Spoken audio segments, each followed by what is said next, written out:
اعوذ باللہ من الشیطان الرجیم بسم اللہ الرحمن الرحیم۔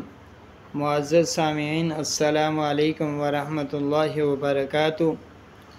گزشتہ ویڈیوز کے اندر وضو کے مسائل ذکر کیے گئے تھے اور اب انشاءاللہ باقاعدہ مستقل نماز کے مسائل کو ذکر کیا جائے گا۔ ایک دفعہ حضور صلی اللہ علیہ وسلم مسجد نبوی میں بیٹھے ہوئے تھے۔ ایک صحابی آئے اور وہ نماز پڑھنے لگے تو صحابی رسول صلی اللہ علیہ وسلم جب نماز سے فارغ ہوئے تو آپ علیہ السلام نے صحابی سے فرمایا کہ آپ نماز پڑھو، آپ نے نماز نہیں پڑھی۔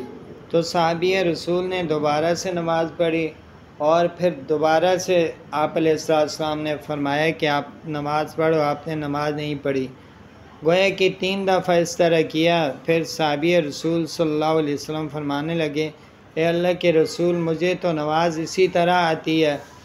تو پھر آپ علیہ السلام کھڑے ہوئے، کھڑے ہونے کے بعد شروع سے آخر تک نماز سکھائی، کہا کہ نماز اس طرح پڑھی جاتی ہے، یعنی اس کے اندر خاص کر رکوع اور سجدے کا خیال رکھا جاتا ہے، تعدیل ارکان کا خیال رکھا جاتا ہے۔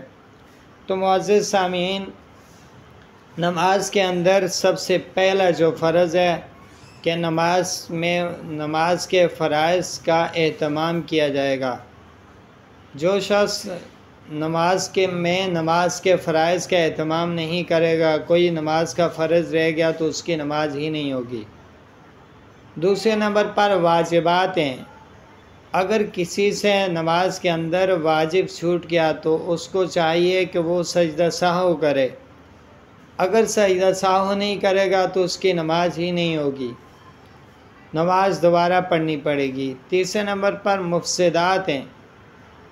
اگر نماز کے اندر مفسدات میں سے کوئی فاسد کام کر لیا، یعنی مفسدات نماز کے اندر کل 14 ہیں، اور اسی طرح نماز کے واجبات بھی 14 ہیں، نماز کے فرائض بھی 14 ہیں۔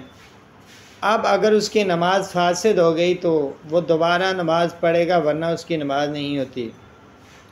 تو اس لیے ہمیں چاہیے کہ ہم سب سے پہلے نماز کے فرائض کو سیکھیں، نماز کے فرائض کون کون سے ہیں اور ان کو ہم یاد کریں، اس لیے کہ جب ہمیں نماز کے فرائض یاد ہوں گے تو کوئی فرض ہم سے رہ جائے گا، بجائے ہمارے مطمئن ہونے کے کہ ہماری نماز ہو گئی، بلکہ ہم دوبارہ نماز پڑھیں گے۔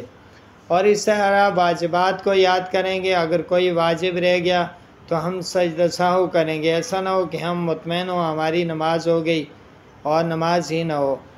تو نماز کے مسائل کو سیکھنا ضروری ہے۔